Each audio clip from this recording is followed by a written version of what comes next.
இன்று காலையில் சட்டமன்றம் கூடியது.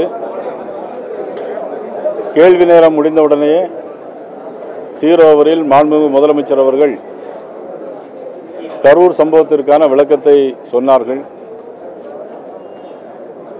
அதனுடைய சொன்னதுக்கு பிறகு ஒவ்வொரு கட்சி தலைவர் வாரியாக பேசும்போது கரூரில் சம்பவத்தில் என்னென்ன நடந்தது என்பதை நாங்கள் சுட்டிக்காட்டினோம். அவர்கள் பேசும்போது முதலமைச்சர் பேசும்போது ஒருதலை பட்சமாக அவர்கள் பக்கம் எது குறையும் இல்லை என்பதற்காக சொன்னார்கள். ஆனால் நடந்தது என்ன என்பதை நாங்கள் ஏற்கனவே பல தடவை மீடியாக்களிலும் ஊடகங்களில் சொல்லியிருந்தாலும் கூட இன்னைக்கு சட்டமன்றத்திலும் சொல்ல வேண்டிய ஒரு அவசியம் ஏற்பட்டது. காரணம், முதலமைச்சருடைய கூற்றுக்கு பதில் சொல்ல வேண்டிய ஒரு கட்டாயம் ஏற்பட்டது. அதனுடைய அடிப்படையில் தமிழக வெற்றிக் கழகத்தினுடைய தலைவர் கரூரில் வேலுசாமிபுரத்தில் பேசும்போது அவர் பேச ஆரம்பிக்கும் போதே 10 ரூபாய்க்கு பாட்டில் கமிஷன் அப்படின்னு சொல்லி பேசும்போது அவர்கள் மீது செருப்பு வீசப்பட்டிருக்கிறது. செருப்பு வீசப்பட்டது மட்டுமல்ல, உடனடியாக ஜெனரேட்டர் ஆஃப் பண்ணப்பட்டிருக்கிறது, கரண்ட் ஆஃப் பண்ணி லத்தி சார்ஜ் நடந்திருக்கிறது. ஆனால் முதலமைச்சர் அது இங்கே பேசும்போது அப்படி ஒன்றும் நடைபெறவில்லை அப்படிங்கிற மாதிரி சொன்னாங்க. பிறகு 5 டிஎஸ்பி 500 காவலர்கள் இருந்ததாக வேற சொன்னாங்க. அங்கே காவலர்களும் இல்லை, டிஎஸ்பி யாருமே இல்லை. இருந்திருந்தால் இந்த சம்பவம் கூட நடந்திருக்காது. அது மட்டுமில்லை, எதிர்கட்சிகளை குரல்களை நசுக்கிற மாதிரி காவல்துறையும் முதலமைச்சருடைய அறிவுரையின் பேரிலும் காவல்துறை செயல்படுகிறது. நாங்கள் எதிர்கட்சிகள் எந்த கூட்டம் நடத்தினாலும் காவல்துறை அந்த இடத்திற்கு கேட்கிற இடத்திற்கு அனுமதி தருவதில்லை. நீதிமன்றத்திற்கு போய் தான் நாங்கள் அந்த அனுமதியை வாங்கி தர வேண்டிய ஒரு சூழ்நிலை இருக்கிறது.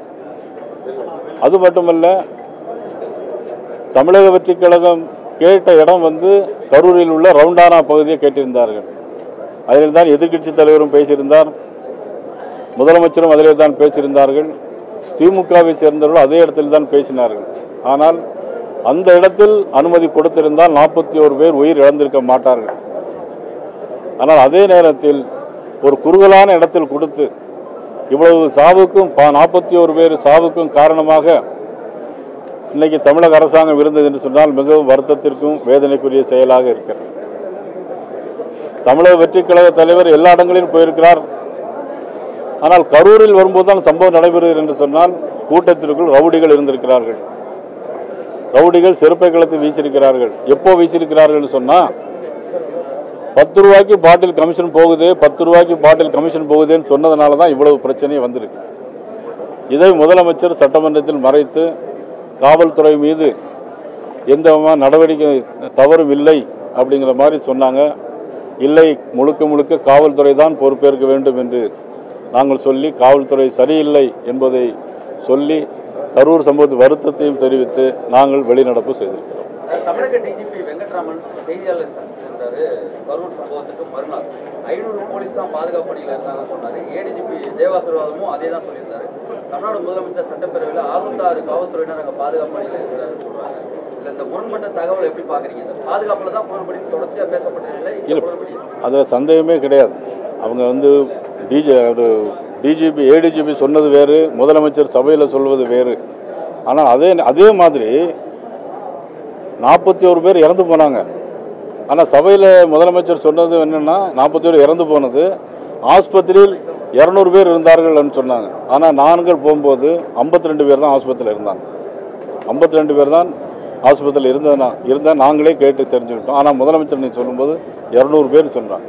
இதே குளறுபடி முன்னுக்கு பின் முரணான ஒரு தகவல்கள் தான் கரூர் சம்பவத்தில் அரங்கேறிக்கிறது. முழுக்க திராவிட முன்னேற்ற கழக அரசும் காவல்துறையும் தான் இதுக்கு பொறுப்பேற்கும். இந்த கேள்வி முழுக்க இந்த 41 பேர் உயிரிழப்பு சம்பந்தப்பட்ட விஷயம் தான் சார். ஏற்கனவே தாவேக்க 4 மாவட்டங்களில் கூட்டம் நடத்திருக்கு. அங்கெல்லாம் நடந்து வந்ததுக்கு அப்புறமா சரியான அவங்களுக்கு காவல் பாதுகாப்பு இல்லைன்னு சொல்லி தான் உயர்நீதிமன்றத்தில் போனதுக்கு அப்புறமா கடந்த ஒரு வாரத்துக்கு முன்னாடி எல்லா இடங்களையும் சமமாக எதிர்கட்சி கொடுக்குற மாதிரி ஆளுங்கட்சி கொடுக்குற பாதுகாப்பு கொடுக்குன்னு சொல்லி தான் முறையாக நடத்திருக்காங்க.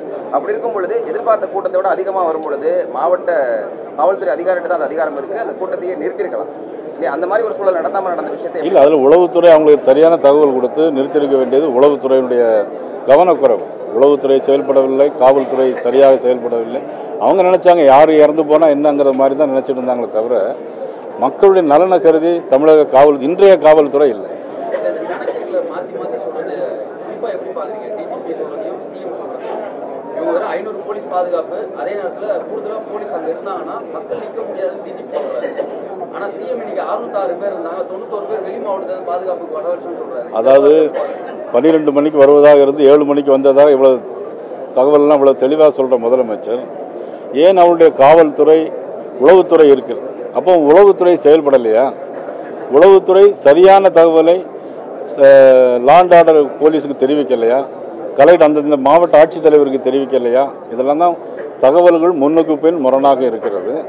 அன்று சம்பவம் நடந்த உடனடியாகவே முதலமைச்சர் சீஃப் செக்ரட்டரி என்ன பண்ணுறாருன்னா, அங்குள்ள கலெக்டருக்கும் காவல்துறை எஸ்பிக்கு சூப்பரண்ட் ஆஃப் போலீஸுக்கும் உடனே ரிப்போர்ட் கேட்குறாங்க.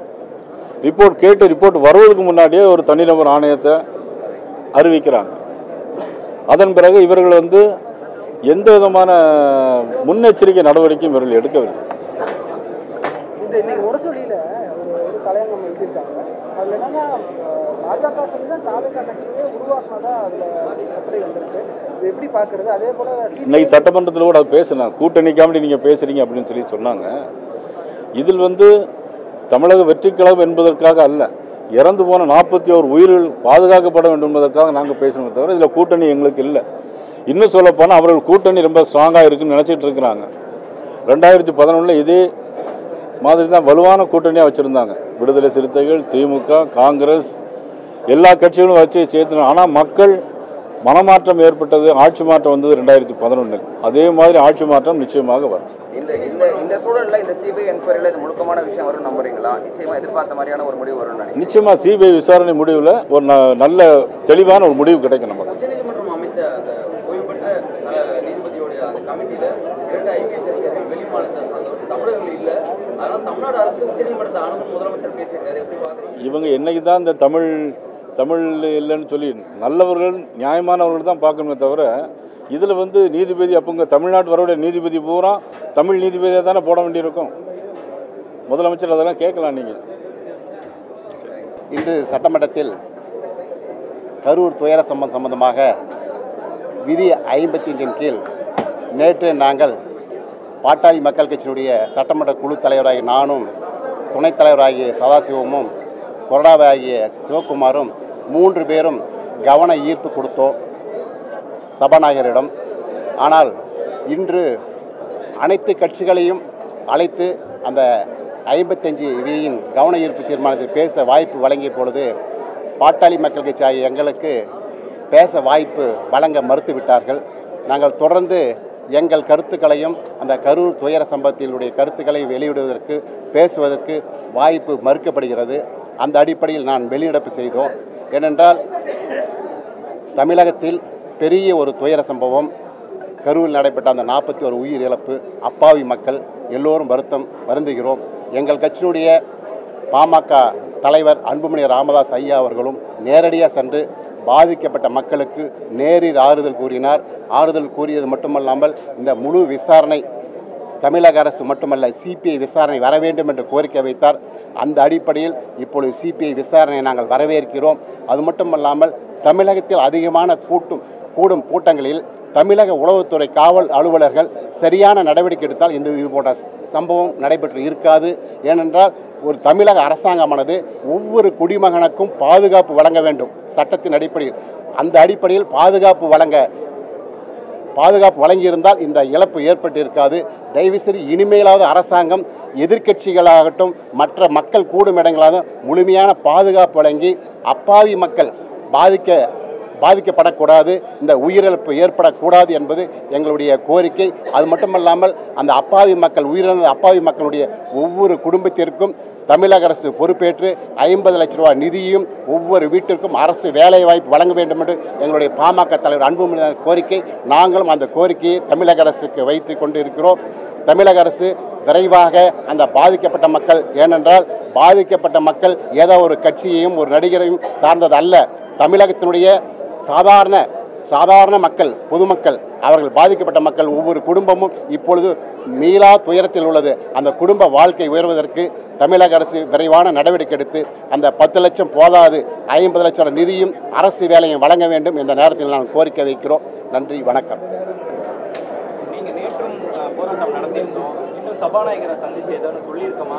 ஆமாம், அது நேற்று நாங்கள் தொடர்ந்து, ஏன்னா எங்கள் தலைவர் மருத்துவர் அன்புமணி ராமதாஸ் பாமக தலைவர் சட்டமன்ற குழு தலைவர் என்னையும் துணைத் தலைவர் சதாசிவம் கொரடாயும் நியமித்து கடிதம் கொடுக்கப்பட்டு ஒரு மாதம் ஆகி அந்த மாண்புமிகு பேரவைத் தலைவர் எந்தவித நடவடிக்கை எடுக்கவில்லை. நேற்று நாங்கள் சந்தித்து பேசினோம். அவர் உடனடியாக நாங்கள் அவை முன்னவரை கலந்து ஆலோசனை பரிசீலனை செய்து இன்று அறிவிப்பதாக கூறினார். ஆனால் இன்று காலையும் நாங்கள் சட்டமன்ற துவங்க முன்பே எழுந்து கோரிக்கை வைக்கும் பொழுது நாங்கள் 0 ஹவரில் பின்னாடி பேசுகிறேன் உட்காருன்னு சொன்னாங்க. அந்த அடிப்பில் மீண்டும் நாங்கள் இதுன்றோம். ஆனால் தொடர்ந்து அவர்கள் அந்த கோரிக்கையை செவிசாய்க்கவில்லை. பரிசீலனையில் உள்ளதாகவே இப்போ மாண்புமிகு அவை முன்னவரும் சபாநாயகர் கலந்து பேசி ஆலோசனை செய்வதாக கூறினார் சட்டமன்றத்தில்.